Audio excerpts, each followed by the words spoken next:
This is Kevin Conroy, the voice of Batman. And you're listening to the DCAU Review, hosted by Cal and Liam, streaming at DCAUreview.com and on your favorite podcast app.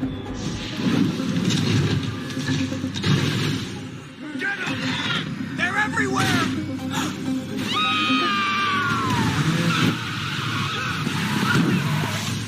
These crimes were committed by law-abiding citizens. They all have seen nightmare visions beforehand. The same pattern is repeating around the world, so there could be an overriding paranormal element. Are you talking about magic? Then we have to find John Constantine.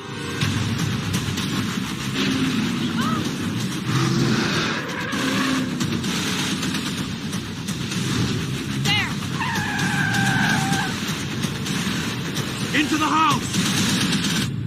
Come on, it's a dream team. You, me, Zatanna, Batman, maybe even a Justice League. Let's take a walk on the dark side then. Swamp Thing! You dare threaten the green. Draga Malefic! Draga Malefic! Let's do this. Book it off. Your life is a patchwork of blackness with no time for joy. How do you cope with it? I have a butler. Welcome, everyone, to the DCAU Review. This is episode 160. I am Liam, and with me, as he always is Cal. Cal, I can't believe we're already at the end of our month of magic. That's right, Magic May is drawing to a close, and what a magical month it has been, Liam. If you're joining us here for the first time, or maybe you haven't listened to the last couple, we decided to highlight our month of magic, Magic May, by talking about a bunch of the DCAU's magical characters, our more mystical themed characters. We've covered a lot of Zatanna, we've covered Dr. Fate, we've covered Circe, we've had Solomon Grundy, we've had lots of different magical elements introduced here, heroes and villains, and we are wrapping it up, Liam, with a trip around the multiverse. That's right, we're headed to the Elseworlds is where we've landed, and we are excited to talk about a universe we have yet to discuss in our prior 159 episodes, but has quite the large following. Excited to delve into what has been known as the DC Animated Movie Universe. There's an extra letter in there, the DCAMU, also known as, we like to call it endearingly, the Tuckerverse. That's right. We are, in fact, talking about Justice League Dark as our finale here. That is part of the sort of joined continuity direct-to-DVD movies that DC and Warner Brothers Animation have been putting out over the past 5 or 6 years. This universe actually kind of recently, at least for now, came to something of an end with the Apocalypse War film. That was kind of their big Endgame-style finale. But we are not talking about the end today. We're talking about sort of one that kind of falls into the middle. But as we'll get into once we discuss it, it works very well as a standalone movie as well as sort of being. It is obviously, there's very obvious connections to this sort of larger animated world, but it very much, I think, is a good jumping on point for newer fans if you happen to miss Justice League War or Batman and Son or some of these other animated movies set in the same universe. This is a pretty good, fun jumping on point, and also does a nice little job of introducing you to some of the maybe lesser known magical characters in the DC lexicon. Yeah, that's right. Yeah, full disclosure here. I'm pretty sure the only movie from this sort of universe, which we were talking about before we even went on the air, which is only loosely maybe connected to the universe, is the Flashpoint movie. Different voice actors, I believe, but there's certain elements that are later on referenced in this universe. But I had not seen many or any of the other movies attached to this direct universe, so I didn't feel lost. I didn't feel like I had missed anything. I don't think I had to ask you a bunch of questions. You having seen several of the other movies, So I didn't feel lost at all, and it's a nice little showcase, as you mentioned, for some of these more magical characters. I'm excited to kind of break it down. We do talk about Zatanna. We get Swamp Thing, the demon Etrigan, and Jason Blood. Felix Faust makes an appearance. Dr. Destiny is here, but really, it's very, very much a John Constantine movie. Constantine, of course, who has certainly gained in popularity over the last probably 5 to 7 years. There was the almost forgotten Keanu Reeves movie, I believe, that featured him playing John Constantine. But I feel like Constantine really came to popularity once one Matt Ryan, not that Matt Ryan, not the quarterback for the American football team. No, the actor Matt Ryan took on the helm of Constantine in the very short-lived yet very much loved NBC Constantine show, which was later on rolled into the Arrowverse or Berlantiverse or whatever you want to call it. Later, that was kind of brought into that continuity. And interestingly enough, we get Mr. Ryan reprising his role as Constantine here in the voice acting section, which we'll talk about a little bit later. But Liam, before we do that, we might as well do what we do each and every week, which is give the listeners at home a brief synopsis, and that is the IMDb Internet Movie Database synopsis. This movie was originally released, as we mentioned, on direct-to-video, also known as DVD and Blu-ray, back on February the 7th, 2017. That's right, and this is for the film Justice League Dark, which was written by J.M. DeMatteis and Ernie Altbacker, directed by Jay Olivia, music by Robert J. Krall, and animation by DR Movie Co. And that synopsis reads as such. Beings with supernatural powers join together to fight against supernatural villains. This team of supernatural beings includes John Constantine, Zatanna, and Jason Blood, also known as the demon Etrigan. All right. That's a fine. It's all right. That's a C. It's a C. Yeah. So I guess we can jump into our plot here, Liam. We are introduced at the very beginning. We don't actually feature any of the characters we end up kind of following throughout. We get a scene in across various different populated cities where these citizens are suddenly starting to see these demonic presences. One of them is a young lady who's driving a car. She starts mowing them down with her car. And then Wonder Woman saves the day and is able to prevent her from running anyone else down, as we realize that only she is the one who is seeing these quote-unquote demons populate.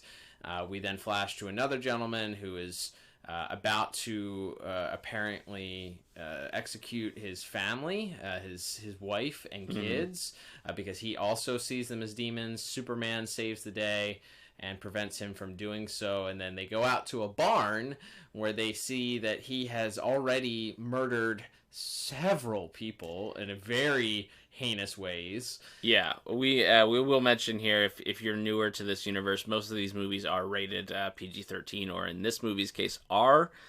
Very violent, very gory, and some language. So if this might not be one to watch with your younger children. Agreed. For sure. But yeah, the advantages of that, if you are an older fan, is that yes, they do not shy away from the gore, and they do not shy away from the very dark subject matter in the start of this episode. As you mentioned, the woman mowing down people in her car, this sort of crazed man who is already executed several of his neighbors, and then we go to Gotham City, where we see a woman about to drop her infant child off of a building because she sees the child as the Antichrist.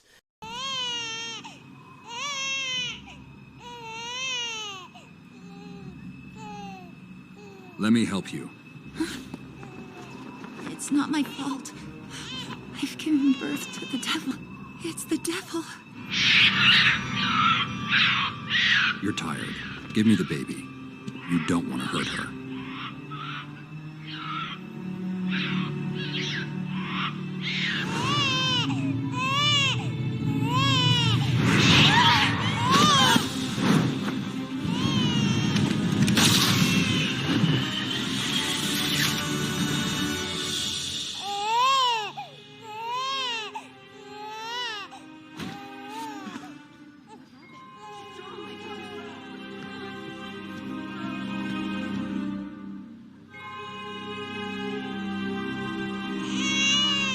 I'm sorry.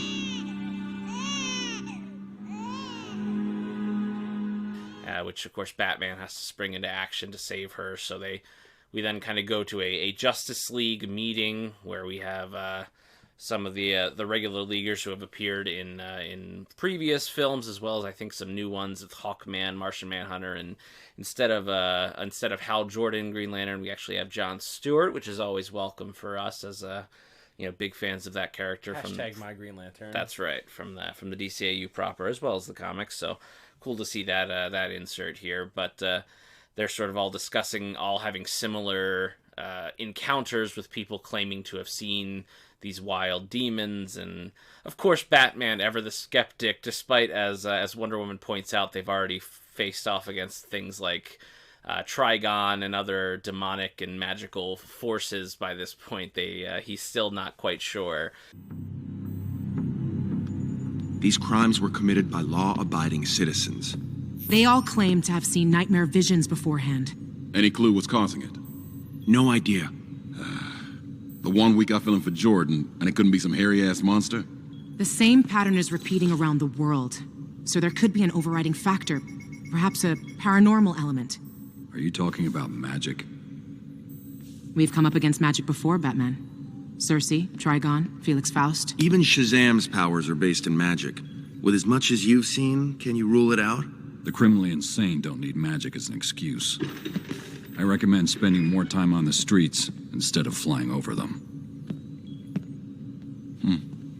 He's even friendlier than they say. That is, of course, until he is shaving and happens to see the word Constantine written in his mirror and then sort of appearing in some sort of fiery text all around him, and then he sort of gets on board with the magic. And that is sort of Batman's sort of our man on the ground. It's kind of weird to think of Batman as like an entry point or a POV for the audience, because he's such a, dramatic and cool, and often he is the star of whatever he's in, tends to pull focus, but he's really sort of our regular man on the ground here, reacting in various ways to all of this sort of outlandish and over-the-top magical action that we get from here, as we see him go and meet with Zatanna, who then introduces him to, as you mentioned, Cal, kind of the main star of the whole piece, which is, of course, John Constantine. And I neglected to mention one of the other magical beings that we get to introduce to is Boston Brand, the Dead Man. That's right. So he also is brought in a little bit for comic relief to kind of lighten the mood a little bit. There is some comedic undertones throughout this movie that does a good job of balancing the seriousness and the comic bookiness with a little bit of humor. So Boston Brand is introduced as well into this interaction with Zatanna. We are then actually introduced to John Constantine, who is playing poker with one Jason Blood, also known as the other half of the demon Etrigan, and a trio of demons who you were quick to guess that were the Demons 3, which are another set of DC characters, sort of a little Easter egg there for you if you're paying close enough attention. So the Demons 3, and they're both Constantine and the Demons are attempting to cheat. Constantine ends up putting up the House of Mystery, which is its own sort of Easter egg that has been written into the DC continuity. House of Mystery, as we learned, Liam, was actually the name of the series that first introduced Swamp Thing to the DC continuity. Was where he made his first appearance. So they sort of have made that House of Mystery the place where Constantine resides. It's a place that sort of moves around and doesn't have one stationary place. So Batman, Zatanna, and Boston Brand, aka Deadman, are all out attempting to locate where this, just where the House of Mystery could be, so they can get in touch with Constantine. In the meantime, they are there's an attack that's set upon them in the form of a tornado. They escape that, and we're kind of off to the races at that point, as Batman sort of enlists Constantine at this point to try and help kind of solve the mystery as to what exactly is going on here. Through this, we sort of get some more backstory. We get the backstory of Boston Brand and how he became Deadman. In that sequence, we also are introduced to what is essentially the Jarvis for the House of Mystery, and that being this female persona known as Orchid, not Lotus, Orchid. Knew it was a flower name, Orchid. She is the lady of the house, and she is the sort of personification of the magic that resides there. And there's some description as to how she is desired to experience human form, so she's created this human form for herself. So there's more to go there, and there's some budding romance and some eyes being made between her and Deadman. It's interesting, though, because she kind of walks around and gives a summation of each character that's there visiting. Zatanna, she mentions, still has feelings for John Constantine, which she sort of downplays and tries not to acknowledge. And then she goes to Batman and talks about his pain and how he experiences nothing but darkness and has no time in his life for light and doesn't quite understand how he could deal with this. And he has a pretty funny retort. He says, "I have a butler." That's right.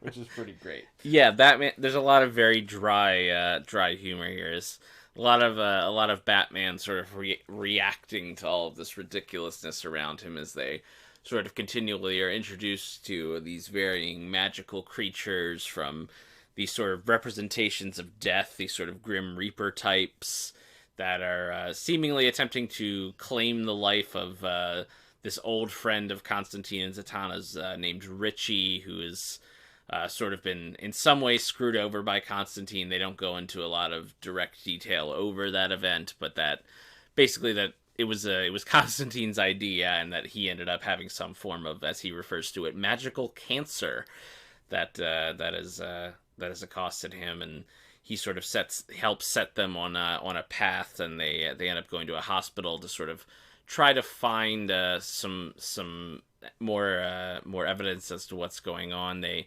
go into the mind of this catatonic man and sort of begin to discover things, and that's sort of where we get our next call to action. While Deadman and Batman are dealing with a monster made of feces. That's right, a poop demon! That's right.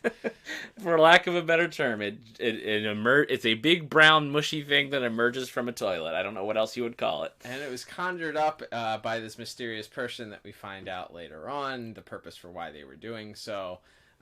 In the meantime, we find out Richie is on his deathbed, as you mentioned, and Batman and Zatanna have to sort of rescue him and keep these Grim Reapers at bay. There is some interesting dialogue between the Grim Reapers and Batman as they talk about how he's avoided their snare very often, and they're excited to claim his soul at some point.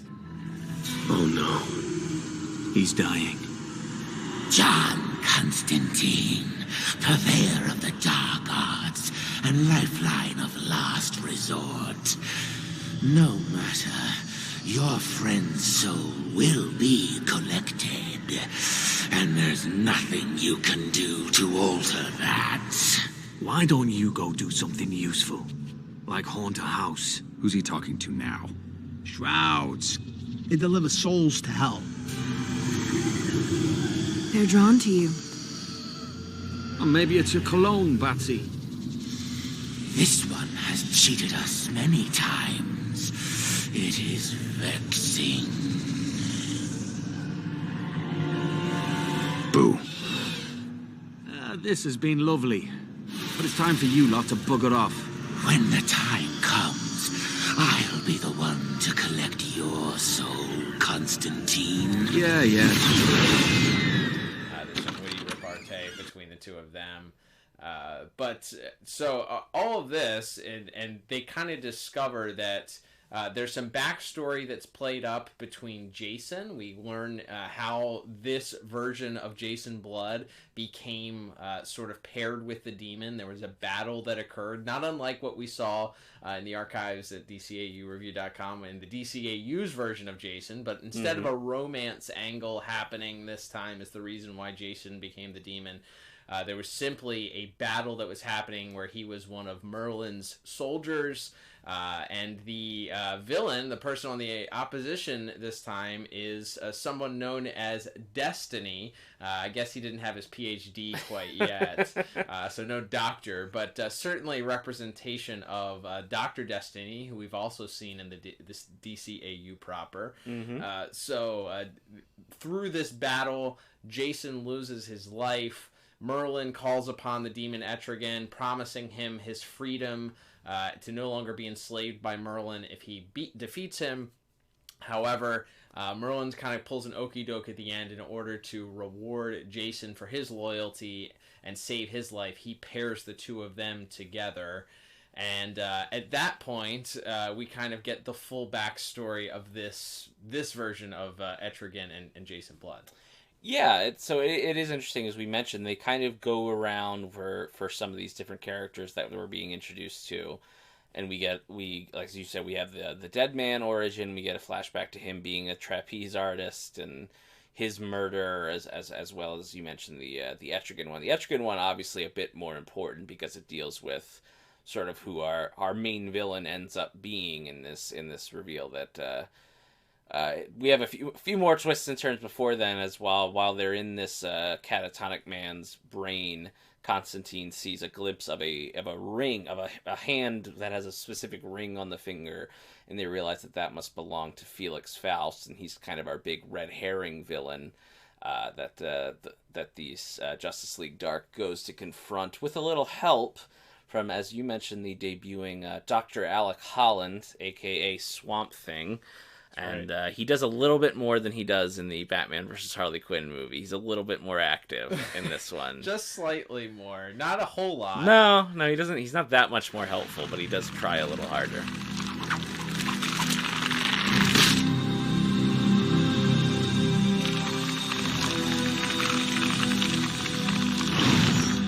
John Constantine, you dare threaten the Green? Brève-toi!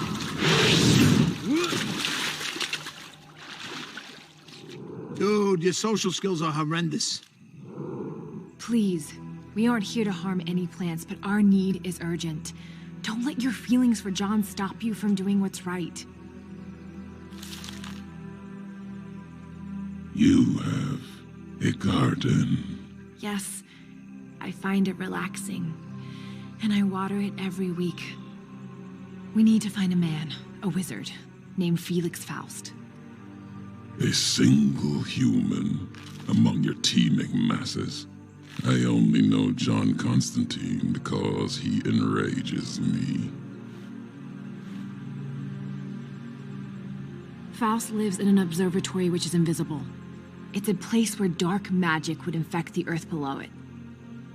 I will take you there, so you are no longer here.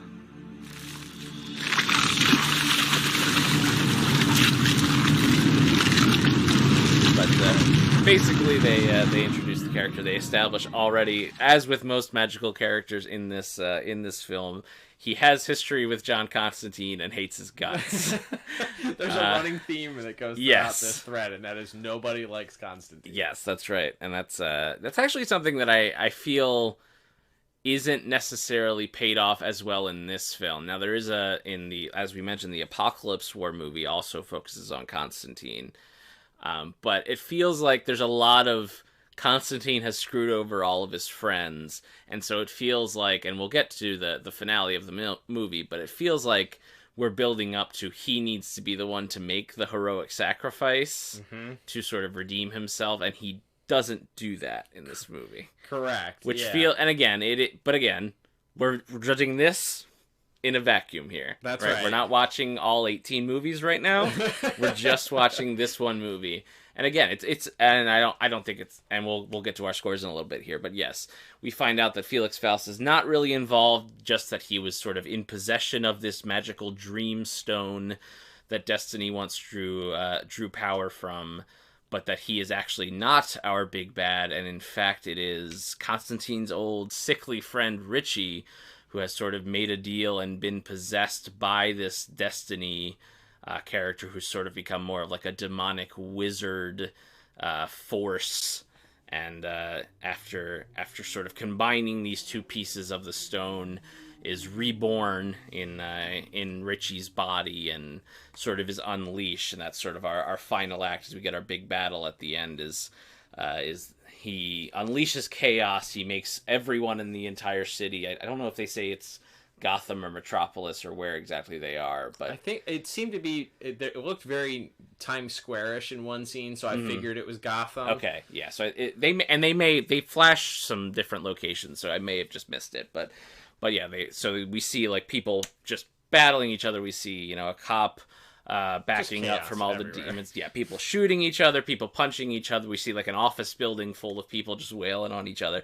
So everyone's beginning to go crazy. And then unfortunately includes Green Lantern, Superman, and Wonder Woman, who arrive to help, but are sort of immediately also driven crazy by Destiny. And so it really does become down to the traditional Justice League is in fact not apt to handle this. And so it is up to our magical heroes, and to a lesser extent Batman, to kind of finally stop this guy once and for all.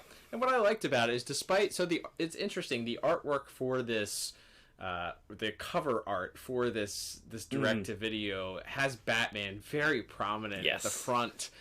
He's in front, and Constantine is sort of hanging out in the background. A little bit of a security blanket. Right. It will make you think that, this is a Batman movie, which I was a little bit afraid that it might turn out to be, because a lot of these, a lot of the older cartoons like that, you would be afraid to put some, make a cartoon movie about something that wasn't one of your big three, maybe, or maybe even your big two, before they had the trust that people actually liked Wonder Woman or knew who Wonder Woman was. So having Batman be so prominently on the front of this is a little bit of a marketing move, I'm sure, to get people to buy it.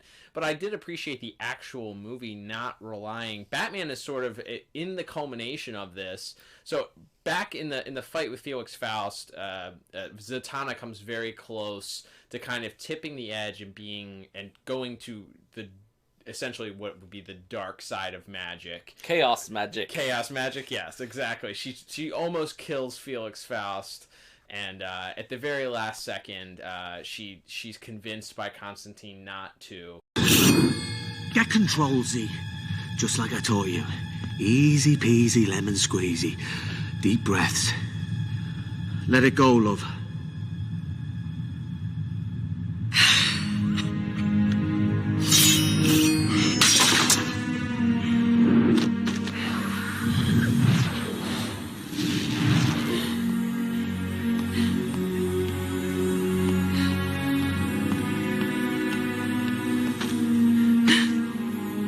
Do you see why I can't do what you do? You lost control is all. Happens to the best of us. You've seen me in action, right? Yeah. Once or twice. To me, that's the only spot that I felt like he was a little bit redemptive in this, and that is that he uses himself as an example to not go that far, to not go as far as him. It's almost that you're too good for this. You shouldn't be tainted by this type of magic and killing and spilling of blood. But through that, she sort of has this she's drained of her powers in the very next scene where she comes into contact with Destiny. So she's sort of out of commission for a moment at least. And then when Batman comes face to face with the members of the Justice League that have arrived to try and stop Destiny, she swoops in and kind of saves Batman. She's able to use magic to tie Wonder Woman up with her own lasso, and Batman is able to slip off the Green Lantern's ring, and then she's able to free Superman. So we're able to see that she actually kind of saves Batman's bacon in a way here from so Batman himself kind of needed some saving. But then the real culmination comes from Constantine and Deadman working together. They Destiny is sort of flying around with this spherical magic, what do we call it, a glyph, a magic glyph ball around him that prevents anybody from kind of touching him, even after Deadman has taunted him and saying that he's referring to himself as a god, but gods don't need shields.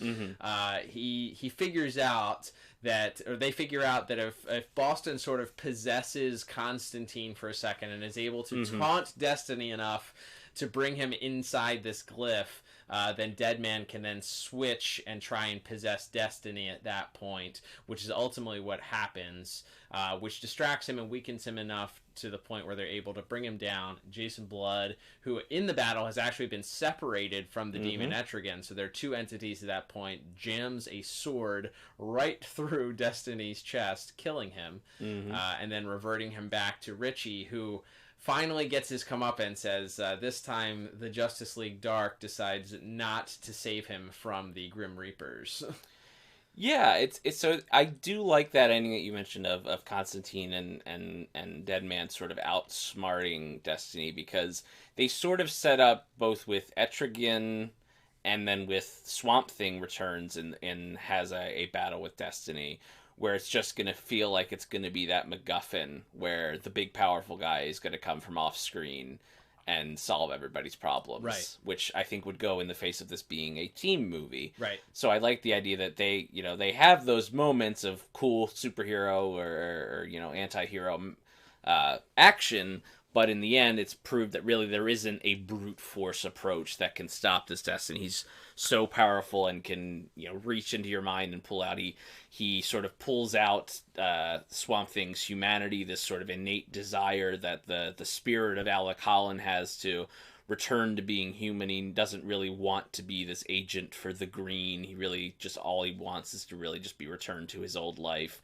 So he kind of uses that against him, and as you mentioned, to sort of slay the demon, so to speak. He's able to separate him from Jason Blood totally. So I like the idea that all of the big guns, both our traditional superheroes like Wonder Woman and Superman, and our sort of magical big guns with Swamp Thing and the Demon, aren't able to just sort of punch him down. Yes, like they have to use some teamwork and some ingenuity there. So I do like that as sort of the finale. But yeah, as we mentioned, the big heroic sacrifice at the end really is Jason Blood, who, without no longer being bonded to Etrigan, sort of succumbs to those wounds that he had suffered back in the Middle Ages, and sort of finally is sort of sent to rest in peace. And that's sort of our epilogue there. Is we do get kind of a nice touching eulogy from Etrigan to Jason Blood, who, you know, he sort of saw as even though they were forced to be bonded together, they kind of came to see each other as brothers more than sort of this curse. For 500 years he and I have been bound, a demon from hell, a knight of renown. And though we were cursed to be slaves to each other, I know of no man I'd want more for a brother. Farewell, mortal.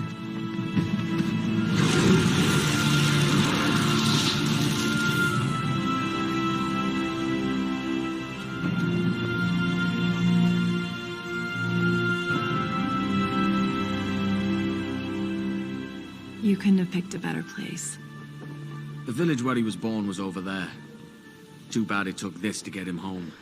And then we get a little bit more of Constantine and Zatanna. Zatanna mentions that she's been invited to be an official member of the Justice League, and that Batman is interested in Constantine joining as well. And I guess that's sort of his true redemption there. Sure.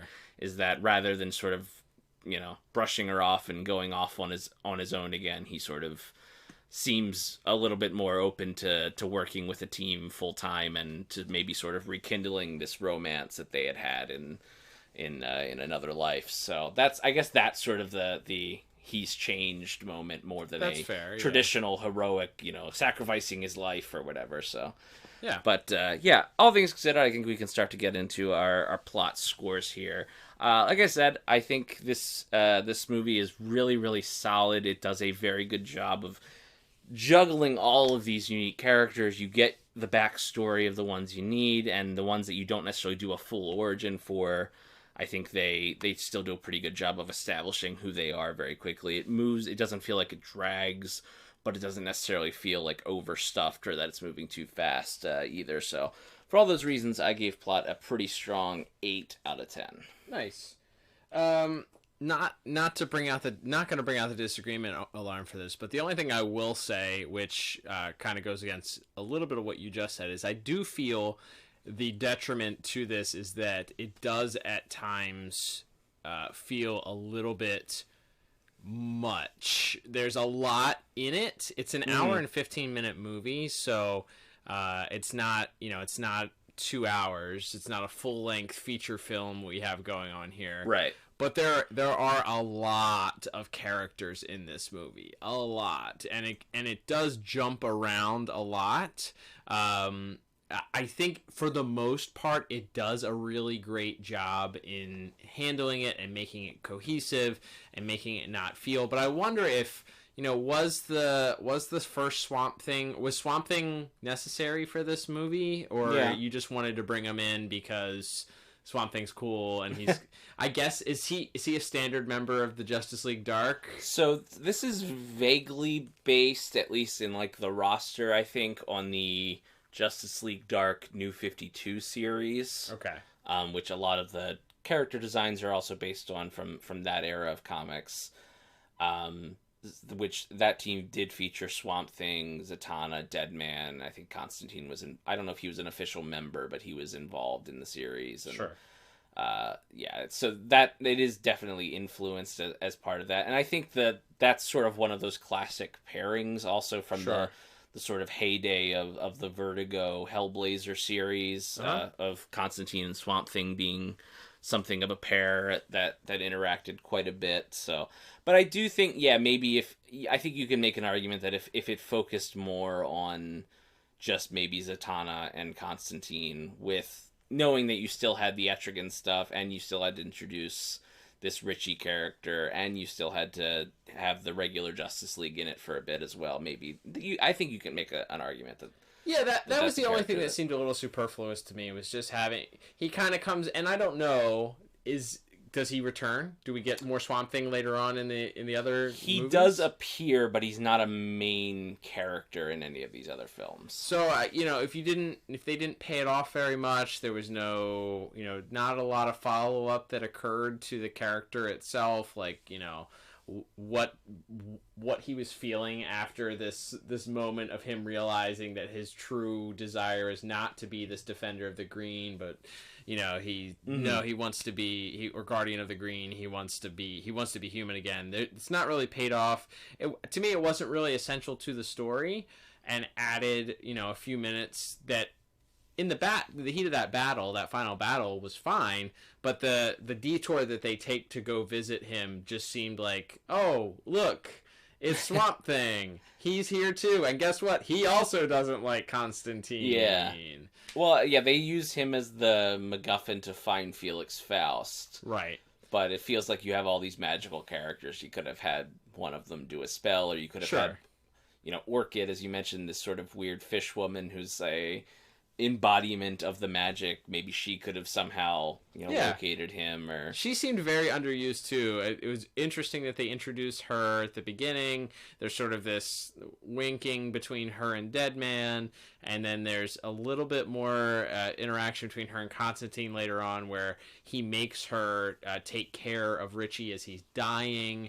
She sort of pushes back and says that's not what she's called to do, or what her what her purpose is, and so there's some clashing there between the two of them, but that itself also is not really paid off, because at the end, even though she pays the price, it looks like she has to you think that maybe she's died, she's walks into a fireplace, her physical form is right, but then at the end she's just there again, so there's not really not really a payoff for that. Anyway, that's nitpicking. It's not a bad movie. The plot, I think, is easy to follow. Like we said at the beginning, for somebody who had not seen any of the other movies, who is coming into this fresh, who doesn't know a ton about... I mean, like, I know enough about Constantine to know the character, but if you don't know a lot about Constantine, or you don't know, you don't have a lot of strong familiarity with some of these other darker, magical, mystical characters, it's a good introduction to that, and it's fun. It's a fun movie.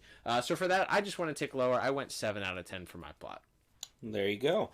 And that will move us on to visuals and animation here, Cal. This is, I think, where the movie really shines. It is...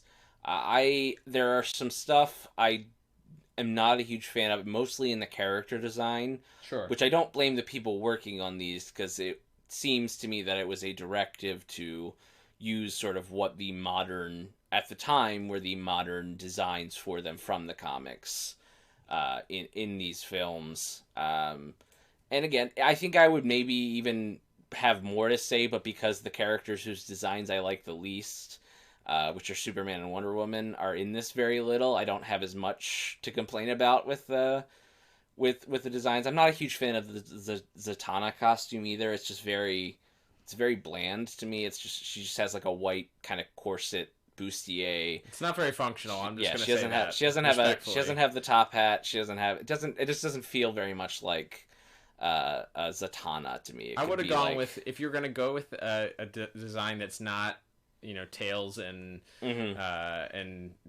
fishnets, then I would go with that like weird late 90s, early 2000s sort of like the cape mystical cape, yeah, where she kind of looks like an alien princess or something. Like I would have gone with that look. I really don't like the Batman look, to be honest. His ears like swoop back, but they're on the front part of his head.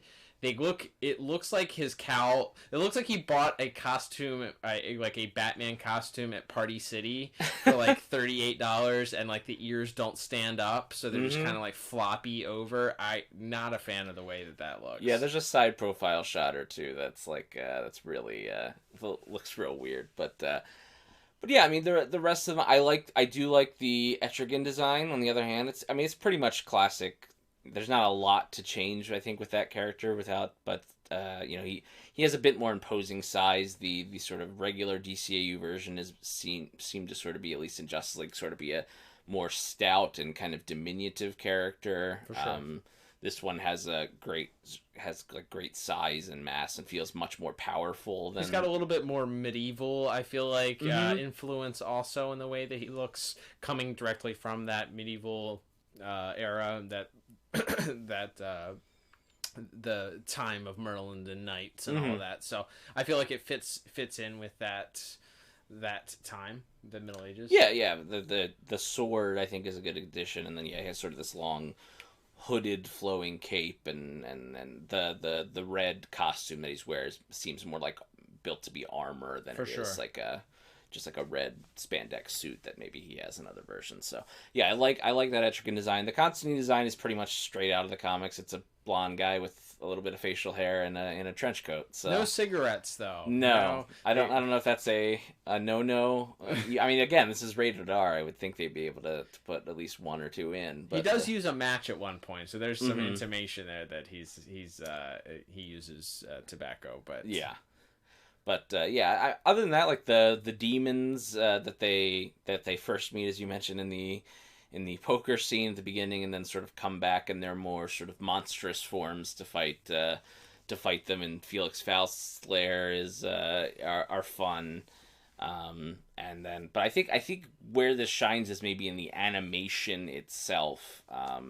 There's some really tremendous scenes. You mentioned there's a scene where Zatanna sort of begins to lose control and becomes sort of ultra powerful as she's battling Faust. And there's some really cool sort of sweeping where it kind of looks like one continuous shot as they sort of follow her, and she kind of flies up, and then she's upside down, and the camera kind of turns upside down with her and then turns back around, and it's very fluid and definitely feels like it definitely has some of that Eastern animation, Dragon Ball Z type of element to those big kind of powerful fights and these big sweeping flying shots. Yeah, it's very cinematic. The direction on this was done very, very well. You know, and the storyboarding, I know one of the names I recognized was Sam Liu, who, of course, has done a lot of stuff in DC animation. The animation style itself, as far as the artistry, definitely has that more Eastern animation, anime-esque look to it, very much like the Young Justice animation style. Which, of course, we have reviewed one of those episodes. You can check that out in the archives at DCAUreview.com. Check under our Elseworlds section for that. But yeah, I think the character designs themselves, I loved that when the characters showed up on the screen, some of the guys, like when Destiny shows up on the screen, it was very obvious, oh, that's Dr. Destiny. Right. But it was its own unique version for this animated universe. He still had the big purple cloak. He had the gray skin, but it was this version of that. When we saw Felix Faust pop up, it's clearly Felix Faust. You can tell the purple robes, the long sort of Middle Eastern garb that he's wearing. The headdress. The headdress, yeah, absolutely. But it's its own version. This version has a long mustache. And so, as you said, it's taking direct influence, I guess, from that New 52 design, which I know a lot of people did not love the New 52 costumes.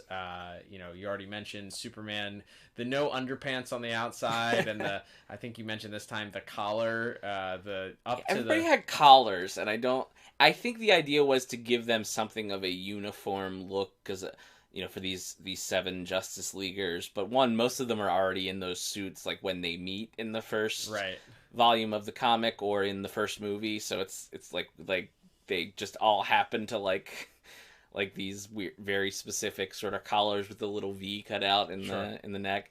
Like, I don't know, it's just, there's stuff, and I also think the color palette is very, like, the blues are very, very dark blue, so I think it's okay, and I think we see this in something like the live-action Wonder Woman movie, where it's generally a very muted color palette, but then when she pulls out that lasso, it pops so well, because it's this bright golden yellow shining through in this sort of very muted world, and I think that would be fine if maybe the superheroes, and actually I think it's something that works for Deadman, because they go with, rather than maybe going with a darker red, they actually go with a pretty bright red for his suit, so I think he kind of pops in a lot of scenes. But yeah, I think that's also part of it. And again, I think it works to an extent for this story because it's moody and mystical, and there's all these, you know, demons and monsters and all this stuff. So I think it works better for this film than maybe it would for a traditional Justice League film, and perhaps we'll review one of those somewhere down the line, and we'll see if that affects our scores here. But like I said, overall, I think the strength of it, beyond maybe some character designs that I didn't like, is definitely in the direction, in the animation itself, and a lot of the battle scenes. And for all those reasons, I still came with a pretty strong visual score of 8 out of 10. Nice. Yeah, I gave it the same exact score, also an 8 out of 10. I will say that some of the demon designs are very, very terrifying, very grotesque looking. The infant one, I think, at the beginning. It's got the eyeball in the mouth. It's got eyeballs. Where its eye sockets are, there's horns coming out. There's an eyeball in its mouth. All of the demons are very grotesque and disgusting looking. So, yeah, spot on with some of those.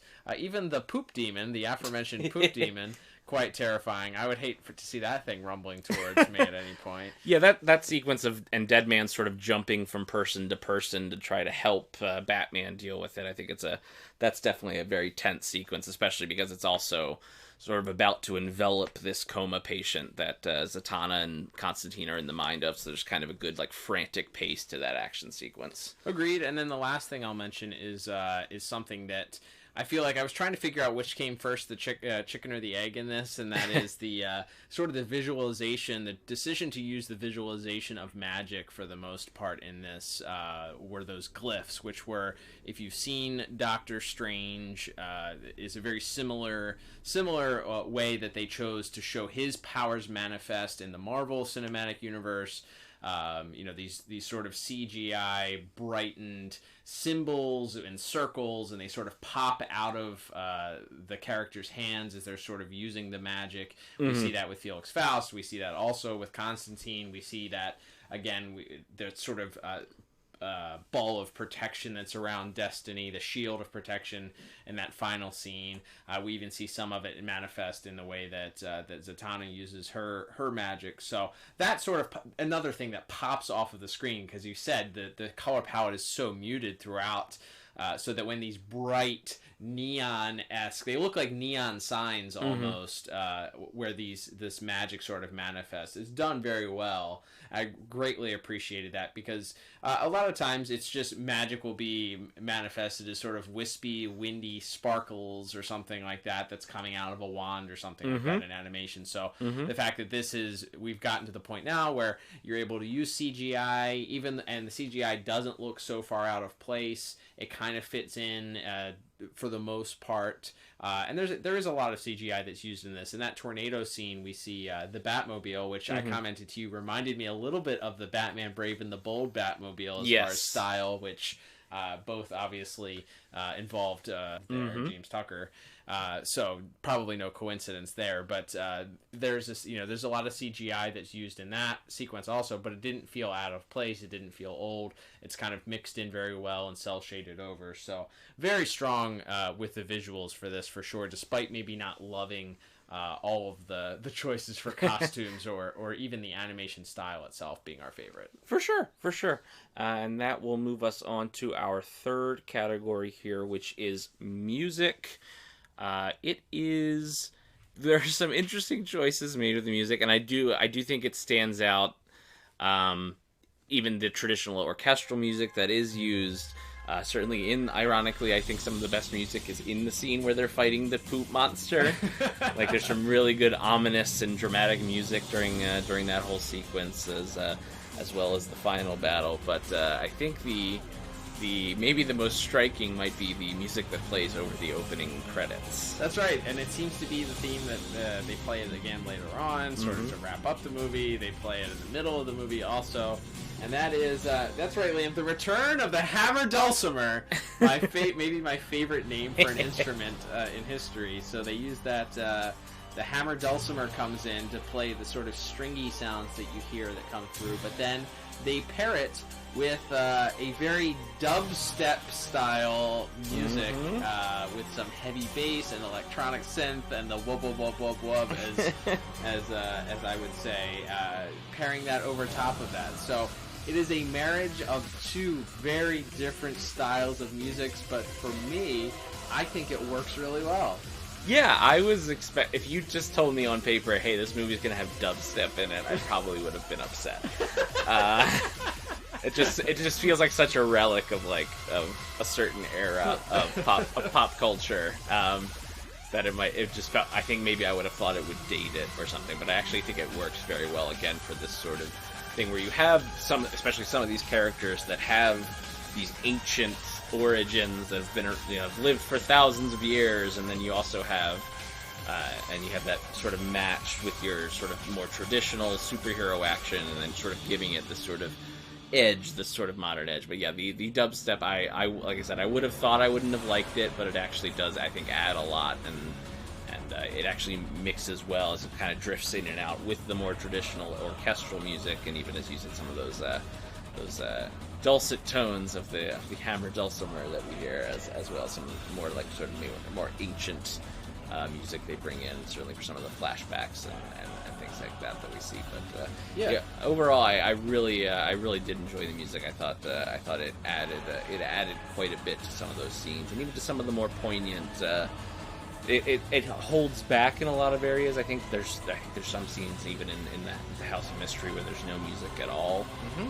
But I think, but then it knows kind of when to flourish. I think in the end when we're sort of dealing with the death of Jason Blood, and sort of the soft music that plays as Etrigan's giving him this really quite touching for a demon of hell to give this lovely eulogy to Jason Blood, with this sort of very soft strings and maybe a little bit of keys at that point is really, really strong.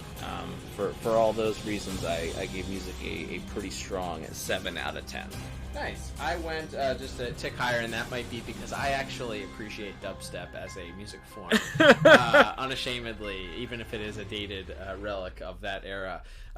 Yeah, and it's interesting. I went back and pulled up the Constantine NBC TV show theme, and they also use the Hammered Dulcimer. So it's interesting. It's not the exact same theme, but it definitely, for whatever reason, I guess it's maybe magic. If it's magic's involved, they're like, hey, let's use the Hammered Dulcimer because it gives you that magical tone.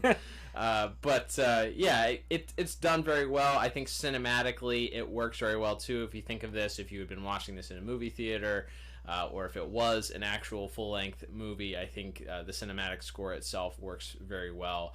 I know that that was something that they tried to do very much in these movies, which was sort of make them feel like larger scale movies, as we already mentioned, in the cinematic way that they animated things. So pairing a more cinematic score as well with that, I think does very well, which is probably why we both gave it a pretty high score. Absolutely, and that will bring us to our final category of the day, Cal, and it is a packed one. Woo! As it is as we mentioned, this is a feature film, so we have a lot of characters and a lot of people that I think folks will know. As already briefly mentioned up top, we do have Matt Ryan sort of reprising his role as Constantine, as you mentioned, from the live action series.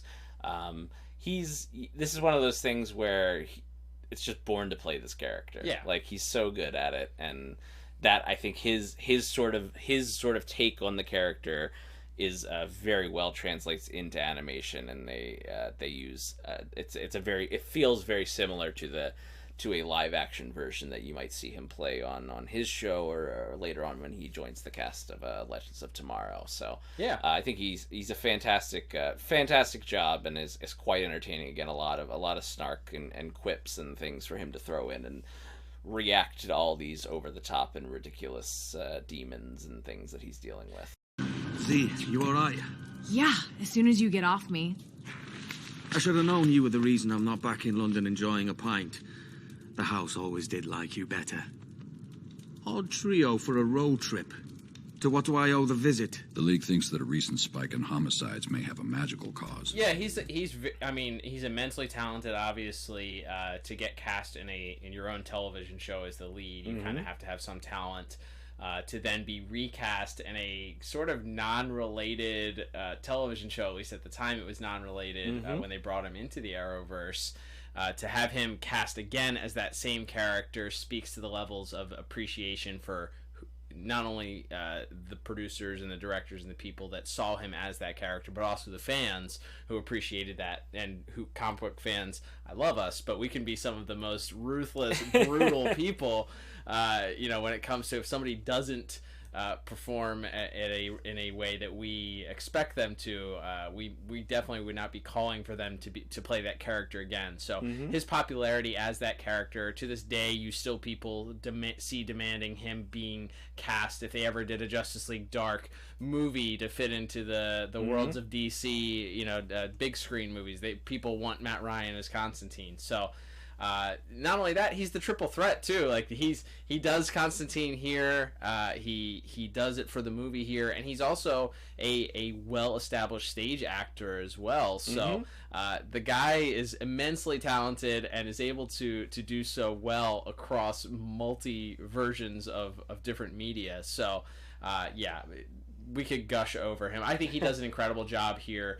I think some of his performance, from my recollection, in live action form, there's a little bit more, there's a bit more physical presence to it, and there's he has to act disinterested because that's generally who the character is. But I feel like with this, it's a little bit more difficult since it's only vocal performances. But I feel like he's able to sort of execute and certainly come across in that same way. A little bit different in tone because he's the star of this versus where he was maybe in some of those other Arrowverse shows when he followed up on the character. But I think he does a great job. Agreed.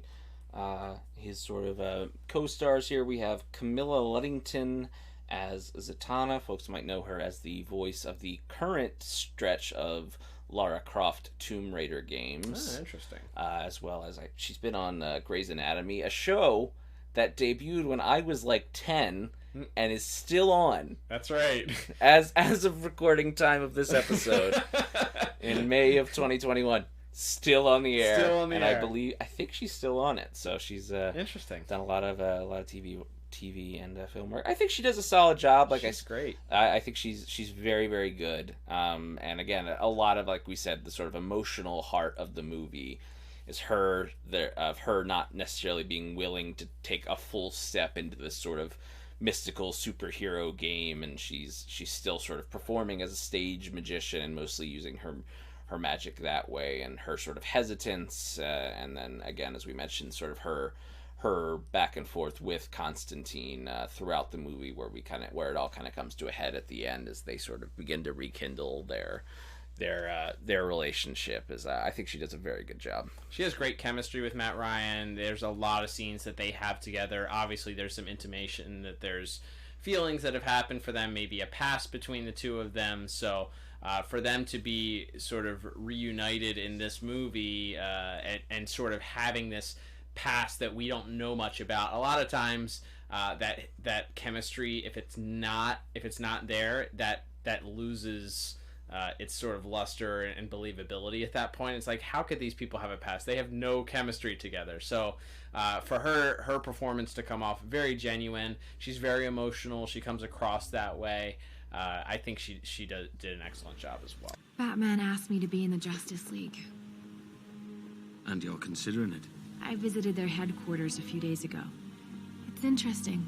And like you said, maybe it's time to make a difference. Listening to me now. Uh-oh. They want you too. Good one, Z. Too right they do. You have got to be bloody kidding. No way. Batsy would go mental. He was the one who asked. And I told him that's what you'd say. Be safe, John.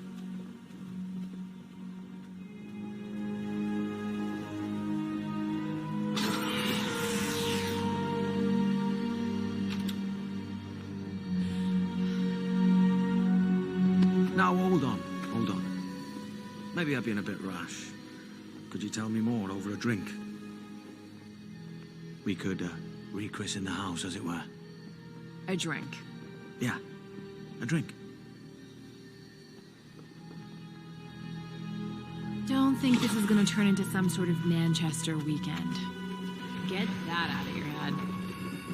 We could have a Tree Whittle Tuesday. No, definitely not. Let's mark that as a maybe. Also in the cast, we have Ray Chase as Jason Blood / Etrigan. I love Etrigan in this. He's great. First of all, this is something they chose not to do. For better or worse, they chose not to do this in the proper DCAU. But he speaks in rhyme, which is a classic. I mean, from the original Jack Kirby comics all the way through to, I think, most of his present day comics. He's the Demon Etrigan. Everything he says is a rhyme.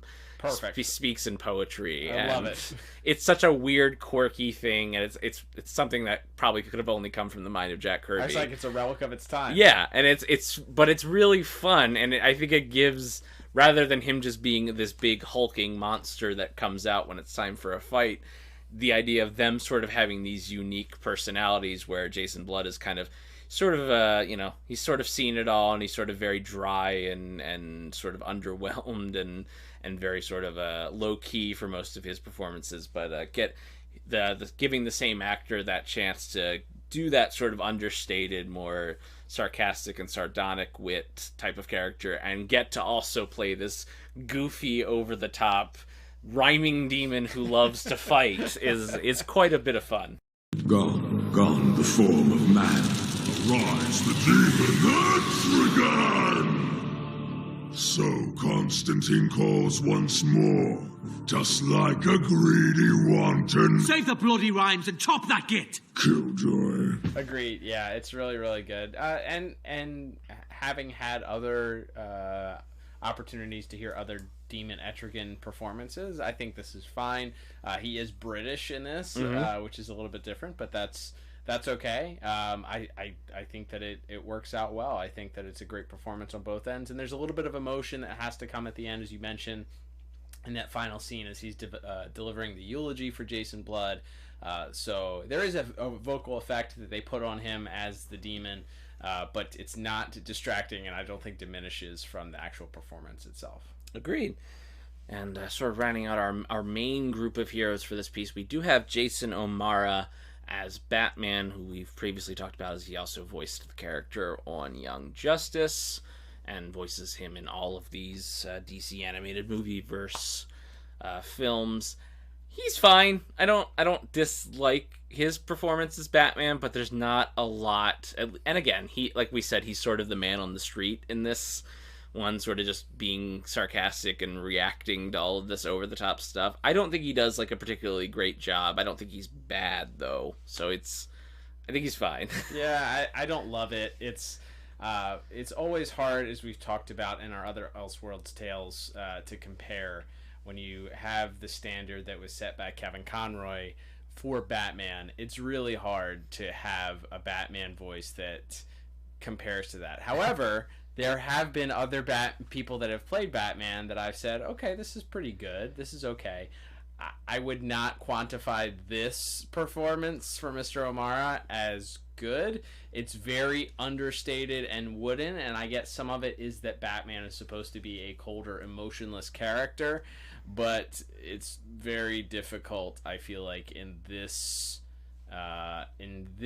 especially in this movie, when you have such great acting from your main couple of characters with Zatanna and Constantine, where you come to him and it just feels very wooden. So I didn't love it. I'll just say that. That's fair. And again, it's maybe we will probably come back and review one or two more of these before the show ends. I hope, so, yeah, I'm sure. Yeah, so this might be what we're reviewing by the time we get to the end of the episode. Exactly. At the end of, we're going to run out of... it's going to be this and Zeta. That's right.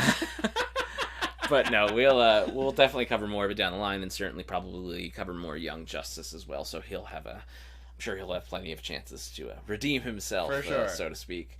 But yeah, I would kind of agree with that. I think it's also something where you take this version of Batman, I don't feel like it's particularly unique in the pantheon of animated Batman. For sure. It's not, again, I don't think it's bad. It's just it's garden variety Batman. It's a big bowl of okay. Right. It's absolutely but comparing it to something like, Diedrich Bader in The Brave and the Bold, which is a very specific style of Batman that's meant to be a little bit more over the top and more of a specific version from a specific era of comics, where this sort of just feels like, okay, they got a man with a stern voice to voice Batman, and it's, like I said, I think it's fine. I don't think it's bad. It doesn't do a ton for me either.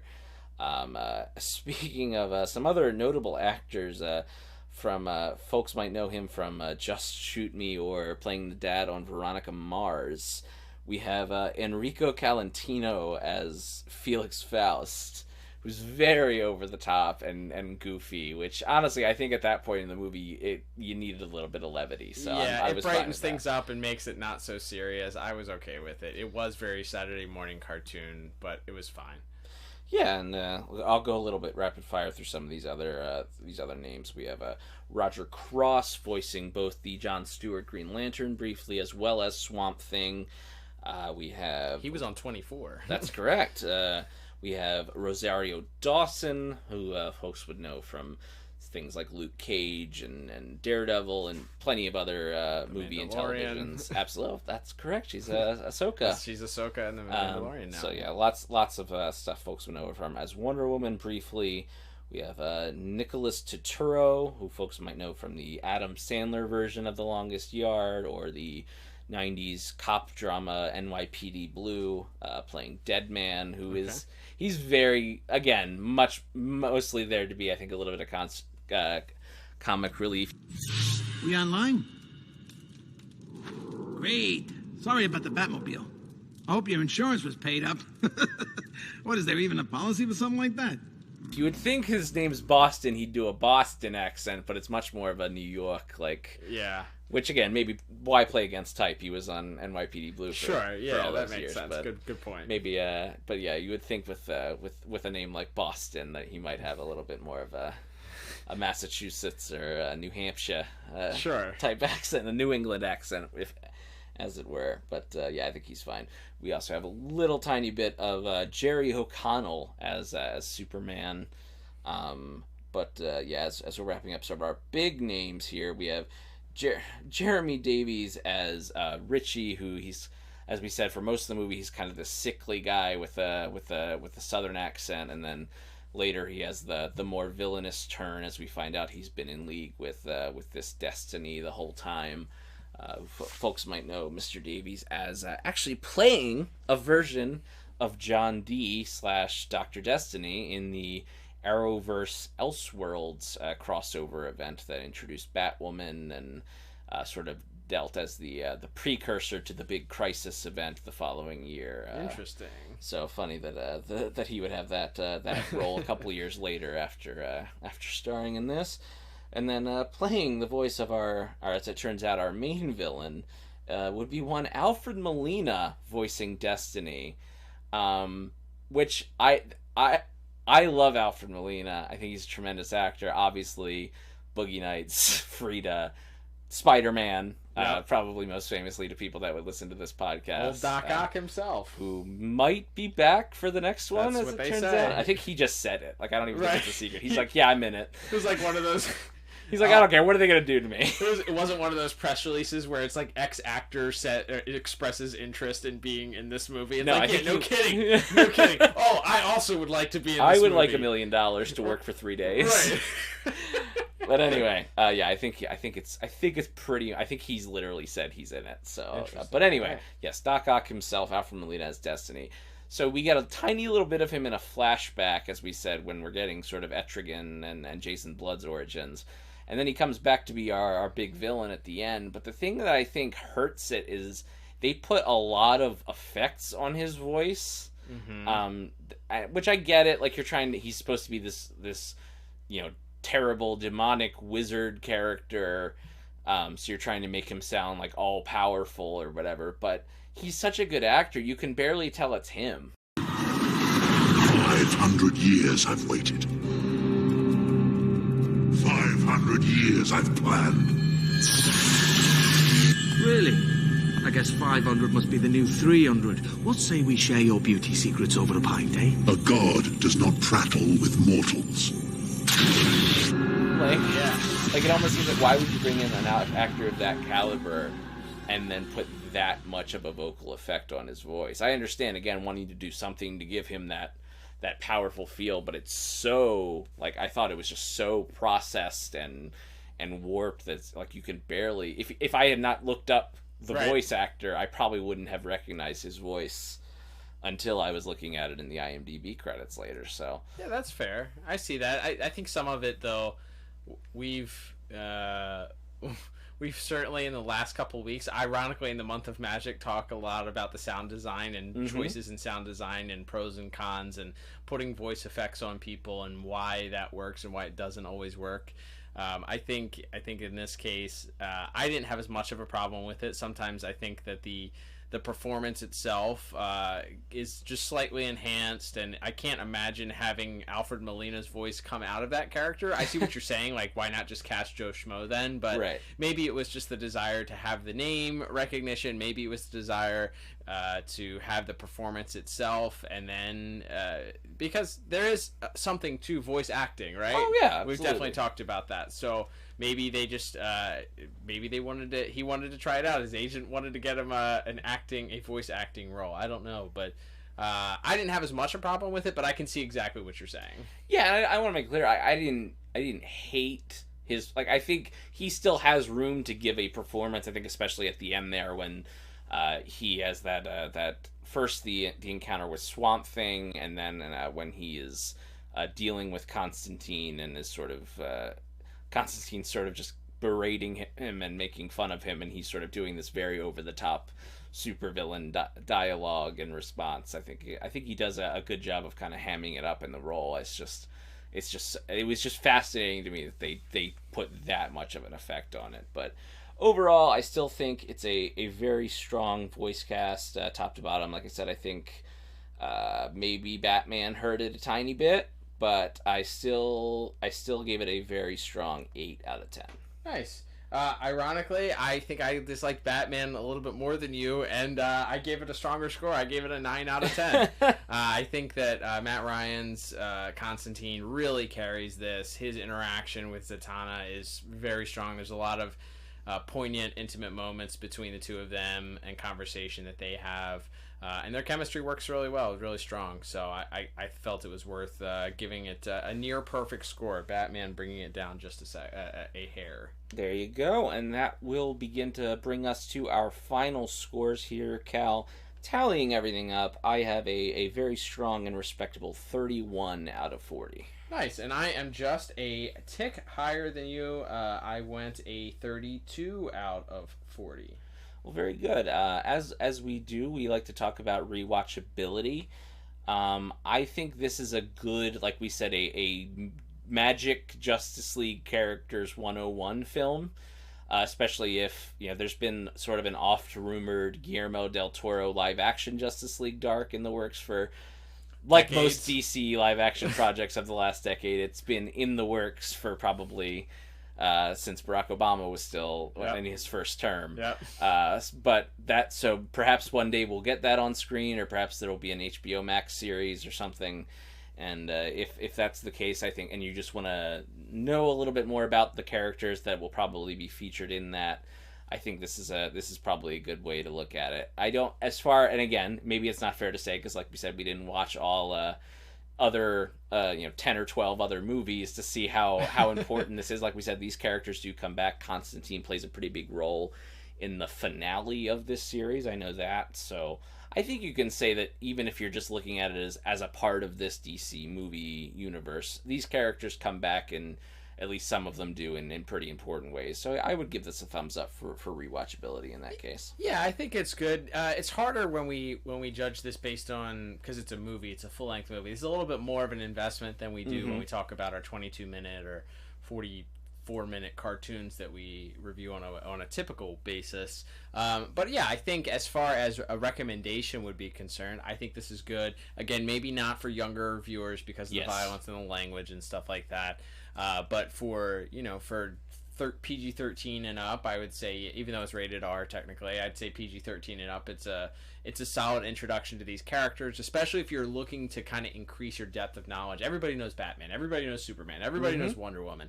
But if you're looking to kind of get into that deeper roster, so that inevitably, hopefully, one day DC gets its act together and puts these characters together in live form on the big screen, then this is a good introduction to that. It's a good introduction to some of these other lesser known characters.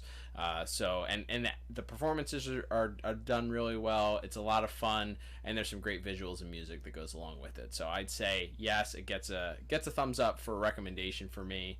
I don't know how many times I'll be revisiting it to actually rewatch, but I definitely give it a recommendation for sure. Agreed.